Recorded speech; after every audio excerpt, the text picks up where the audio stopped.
AUTOSAR. AUTOSAR Virtual Functional Bus. General Introduction. Involved parties. On this slide we want to find out which parties are involved in the description of the virtual functional bus. We start with the car manufacturer, also called OEM. They know everything about their car.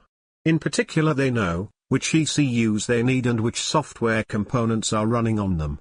They can describe the system of the car very well.